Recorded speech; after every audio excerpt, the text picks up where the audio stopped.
pembicara pertama dari Suci, 7 menit 20 detik, silahkan diatur.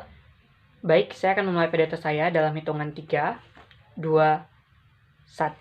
Marxisme pernah berkata bahwa agama dengan teokrasinya merupakan suatu hal yang memabukkan, di mana agama adalah candu dan agama dapat membelenggu suatu masyarakat.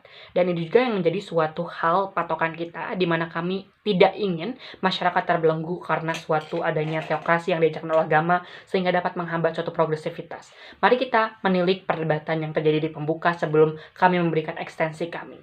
Pertama, OG bergerak dengan argumentasi egosentrisme dan misalnya mereka mengatakan adanya ketidaksesuaian teokrasi dengan kenyataan. Pemerintah pembuka gagal untuk memberikan karakterisasi fundamental apa dan bagaimana teokrasi sehingga mereka akan dapat menganalisis dan menjustifikasi implikasi yang mereka telah jelaskan sedari tadi itu real dan dapat terjadi. Dan argumentasi dari debat pembuka mengenai tentang politik identitas yang akan terjadi. Menurut kami, politik identitas akan terjadi pun ketika misalnya ada teokrasi ataupun tidak ada. Karena identitas sebuah manusia ataupun seorang manusia tidak hanya terlimitasi pada identitas agama, bukan, akan ada suatu hal-hal minoritas yang lain seperti misalnya identitas etnis, ras, dan lain-lain. Sehingga argumen dari tim debat pembuka tidaklah eksklusif karena pada akhirnya politik identitas akhirnya akan ada dan tidaklah debatable. Dan kami akan membuat suatu perdebatannya akan lebih menarik dan kami akan menarik pada hal-hal yang lebih urgent di sini. Mari kita respon terhadap tim oposisi. Tim oposisi menyalahkan bahwa ternyata banyak ISIS ataupun banyak pemerintahan yang diktator itu merupakan suatu hal yang timbul karena ada suatu salah pengertian agama. Itu merupakan suatu hal yang eksklusif di sisi kami, di mana kami menganggap juga teokrasi yang diajarkan oleh agama itu memiliki suatu interpretasi yang luas, di mana orang pada akhirnya akan memiliki interpretasi yang subjektif dan itu akan dimiliki oleh setiap orang ketika misalnya setiap orang mengamini konsep teokrasi itu. Dan mereka juga percaya bahwa agama itu akan selalu mengajarkan hal yang baik. Ini merupakan suatu hal yang lucu di sisi mereka. Kami merasa bahwa tidak akan ada suatu konsep kebaikan yang universal, apalagi agama itu memiliki suatu karakterisasi yang terpolarisasi, sehingga pada akhirnya agama juga akan memiliki karakterisasi dan definisi dari sebuah konsep kebaikan yang berbeda. Misalnya ketika kita beragama Nasrani, mungkin memberikan alkohol untuk diminum adalah suatu hal tindakan yang baik, tetapi interpretasi dari fenomena ini akan diterima oleh agama lain dengan yang berbeda, sehingga baik buruk berdasarkan agama itu logika yang salah, sehingga tim oposisi tidak dapat dikredit dalam perdebatan kali ini. Tim oposisi juga akan berbicara bahwa agama ini merupakan suatu hal yang diterima karena pada akhirnya ini sesuai dengan karakterisasi masyarakat. Justru ketika teokrasi itu melekat dan teokrasi itu diterima, maka ini sangatlah tidak bisa diterima, karena pada akhirnya ini akan menimbulkan suatu stagnansi dan tidak akan maju, dan itu merupakan suatu kontribusi kami ingin memberikan suatu analisis progresivitas yang akan terjadi ketika misalnya dunia tanpa teokrasi. Kontribusi eksklusif dari pemerintah penutup ada dua. Pertama, kami akan menjelaskan tentang justifikasi yang sangat fundamental, di mana apa itu teokrasi dan bagaimana teokrasi itu akan tidak bagus dalam melahirkan progresivitas dan integritas manusia, dan kami juga akan menjelaskan implikasi secara mikro dan tidak makro seperti debat pembuka.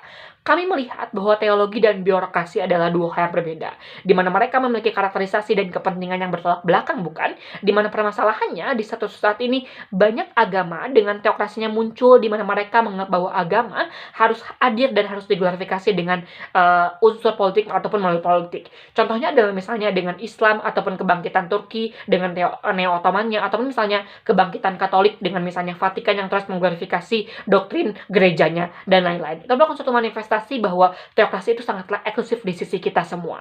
Sebagai pemerintah penutup, kami akan membahas suatu hal yang mikro, di mana kami akan menjelaskan mengapa pada akhirnya manusia ataupun individu akan lebih tanpa teokrasi ataupun tanpa adanya ajaran teokrasi yang diberikan oleh agama.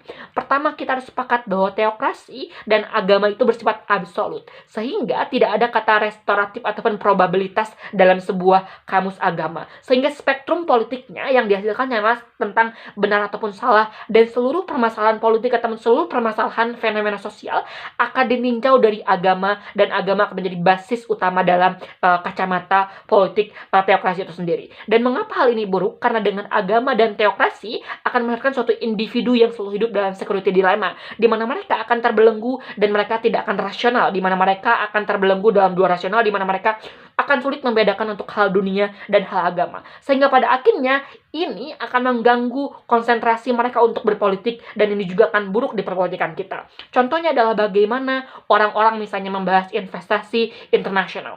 Mungkin sebagian agama ketika bisa menilai tentang hutang dan investasi agama akan berbicara tentang bahwa hal ini merupakan suatu hal yang haram dan yang lainnya tidak. Ini bukan suatu interpretasi dari teokrasi yang sangatlah tidak bagus di sisi kami, sehingga pada akhirnya agama akan juga mempengaruhi rasionalitas individu. Mengapa individu ini sangatlah eksklusif di sisi kita semua? Karena kita tahu bahwa individu akan termakan oleh teokrasi yang diglorifikasi oleh agama ini.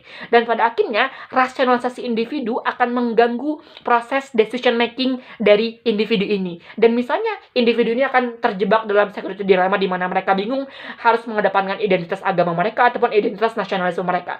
Sehingga decision making yang mereka perlukan akan memerlukan waktu yang sangat lama. Dan proses lama ini merupakan suatu hal yang tidak baik di sisi kita semua, karena manusia hidup dalam suatu waktu yang terbatas, dan dalam perpolitikan kita memerlukan suatu kebijakan yang sangat efektif dan juga taktis dan memerlukan waktu yang sangat singkat, bukan? Dan ini juga tidak baik karena pada akhirnya rasionalisasi akan dibentuk berdasarkan pada analisis agama.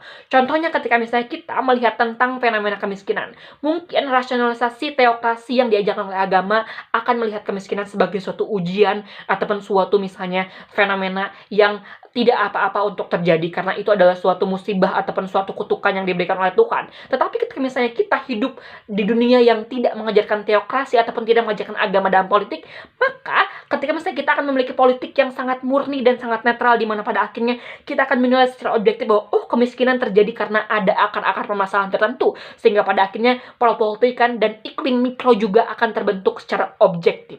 Yang kedua adalah kami melihat bahwa ketika misalnya orang-orang termakan oleh asumsi dari teokrasi dari agama ini akan melahirkan suatu pemikiran yang subjektif, di mana identitas agama yang melekat pada masyarakat akan mengikat mereka, sehingga pada akhirnya politiknya tidak akan netral dan tidak akan rasional.